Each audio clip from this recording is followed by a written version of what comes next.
और अखिलेश यादव इस वक्त प्रेस कॉन्फ्रेंस कर रहे हैं, सीधे आपको वहीं ले चलेंगे। पेपर लीक कराए, देश के लिए आगे बढ़कर लड़ने वालों की बहन बेटियों के लिए जानबूझकर अपने मंत्रियों से अपशब्द कहलवाए, महिलाओं के प्रति अपराध बढ़ाए, मणिपुर हाथरस महिला पहलवान, पिछड़े दलित अल्पसंख्यक व आदिवासियों पर अत्याचार और सबसे खराब व्यवहार किए जाने के लिए रिकॉर्ड बना। आर्थिक रूप से इलेक्टोरल बॉन्ड का ऐतिहासिक भ्रष्टाचार किया। इलेक्टोरल बॉन्ड के माध्यम से पैसा कमाने के लिए मुनाफाखोरी को बढ़ावा दिया, जिसने महंगाई को बढ़ाया। अपने फायदे के लिए भाजपा ने जनता पर बेतहाशा महंगाई थोप दी। नोटबंदी से व्यापार कारोबार चौपट कर दिया। भ्रष्ट जीएसटी से छोटे दुकानदार तक को मंदी का शिकार बना दिया। किसानों की जमीन हड़पनी चाहिए, काले कानून लाने चाहे, खाद की बोरी की चोरी की, लाभकारी मूल्य नहीं दिया, 35 सालों की सबसे बड़ी बेरोजगारी में देश को धकेला, महंगाई से गरीब को और गरीब बना दिया, अमीरों के अरबों के लोन माफ किए लेकिन किसानों के ऋण के लिए आत्महत्या के लिए मजबूर किया, ब्याज की दरें घटाकर मध्यम वर्ग की बचत को बेकार कर दिया, बैंकों में तरह तरह के चार्ज और पेनल्टी से लोगों के खाते दीमक की तरह अंदर ही अंदर खा गए, बैंक लॉकरों के नाम पर जिम्मेदारी से पल्ला झाड़ लिया, नैतिक रूप से चंदे तक का पैसा खा गए, केयर फंड के नाम के आगे पीएम के नाम का इस्तेमाल करके बाद में हिसाब देने से मना कर दिया, अपराधियों को शामिल करने, उनके कृत्यों पर पर्दा डालना, जैसे मणिपुर में अपने संगी साथियों द्वारा बेटी के साथ मानवीय व्यवहार में, बीएचयू छात्र अभद्रता कांड में, खीरी किसान हत्याकांड में, हाथरस की बेटी के बलात्कार हत्या व कानपुर देहात कांड में जहां मां बेटी को झोपड़ी में जिंदा जलाकर मार डाला, ऐसे अनगिनत उदाहरण हैं।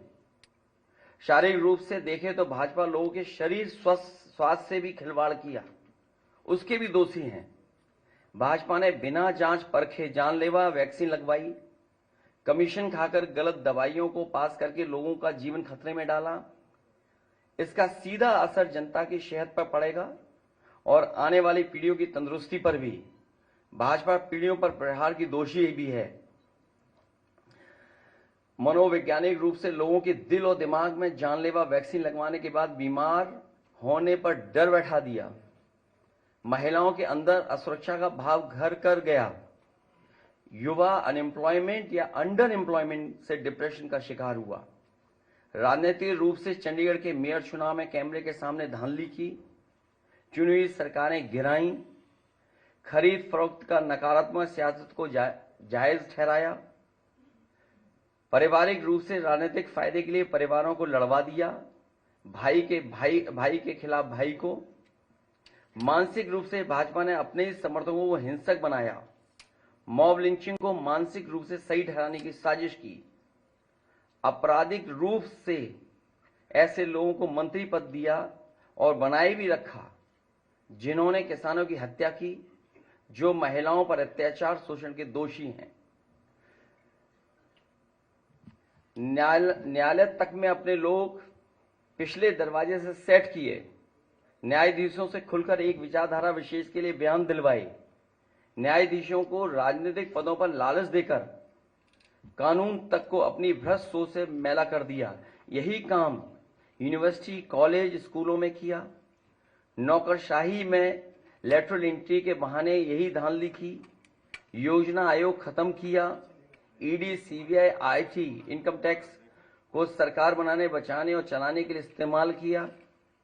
झूठे आंकड़ों से देश और दुनिया को छला, जिससे अंतर्राष्ट्रीय स्तर पर भारत को विकासशील देशों की श्रेणी से बाहर करने की बात से देश की शर्मिंदगी झेलनी पड़ी। विदेशों में बैठे भारतीयों को अपमान झेलना पड़ा। दुनिया में डंका बजाने की बात करने वालों का ही ढोल पिट गया। विकास व रोजगार के झूठे आंकड़े देकर ठगा।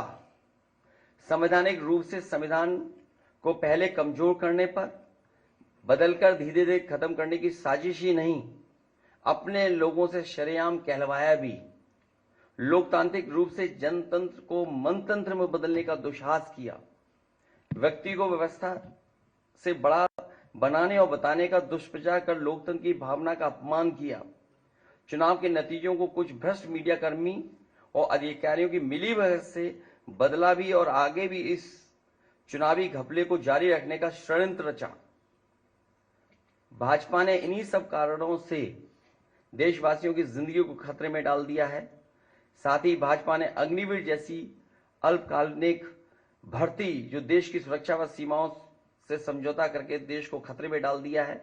भाजपा का झूठा राष्ट्रवाद, चीन की घुसपैठ से रजांगला मेमोरियल जैसे शहीदों के बलिदान का स्मारक तक नहीं बचा पाए।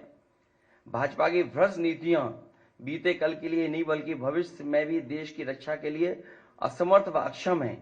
इसलिए जनता इस बार गांधी जी को याद करते हुए करो या मरो की तरह आंदोलित हो गई है और अपने देश के भविष्य बचाने के लिए नया स्वतंत्रता आंदोलन लड़ने के लिए तैयार बैठी है। जनता स्वतंत्रता सेनानियों की तरह बलिदान करने के लिए तैयार है, क्योंकि भाजपा काल में उसका जीवन तो वैसे ही दूभर हो गया है। जनता की सकारात्मक सक्रियता से देश नकारात्मक ताकतों से आजाद होने जा रहा है। देश प्रेमी 140 करोड़ जनता की शक्ति के आगे भ्रष्ट और संकीर्ण सोच के चंद देश विरोधी लोग टिक नहीं सकते। देश का युवा फिर से कफन सर पर बांधकर कह रहा है, मेरा रंग दे बसंती। मैं कहना चाहता हूं, इंडिया की जीत देश और देश की जनता की जीत साबित होगी। जय हिंद। आप सबका बहुत बहुत धन्यवाद।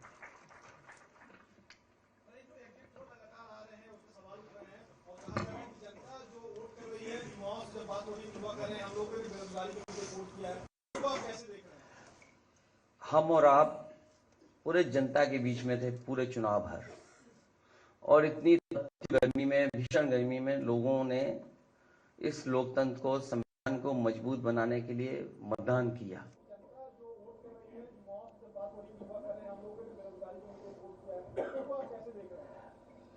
हम और आप पूरे जनता के बीच में थे पूरे चुनाव भर, और इतनी तपती हुई गर्मी में, भीषण गर्मी में लोगों ने इस लोकतंत्र को, संविधान को मजबूत बनाने के लिए मतदान किया। कहीं भी किसी जगह पर ऐसा नहीं दिखा कि भारतीय जनता पार्टी के समर्थन में लोग आए हों। उनके टेंट खाली थे, मैदान खाली थे, और इसमें से कई साथी ऐसे जो एग्जिट पोल में शामिल हैं, वो और उनकी संस्थाएं भारतीय जनता पार्टी के लिए बूथ मैनेजमेंट का भी काम करती हैं। समय समय पर बूथ की जानकारी भी देती हैं।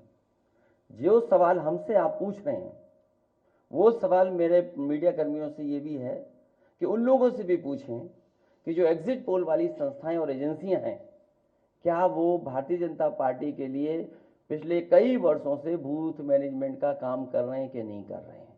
तो जो लोग उनके समय समय पे बूथ मैनेजमेंट का काम कर रहे हैं, वही एग्जिट पोल मैनेजमेंट के लिए आए हैं। वो माहौल बना रहे हैं, विपक्ष के लोगों को डराना चाहते हैं। ये राजनीति इनकी पहले से रही है और इसी तरह करते आए हैं, लेकिन इस बार जनता भी तैयार है और इस देश का नौजवान से लेकर के हर वर्ग के लोग तैयार हैं कि उन्हें अपने मतदान किए हुए की रक्षा करनी है।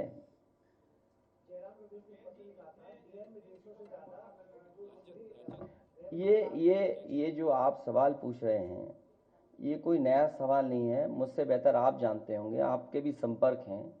चुनाव भर किस तरीके का सरकार का व्यवहार रहा है या क्या निर्देश समय समय पर नीचे भेजे गए हैं।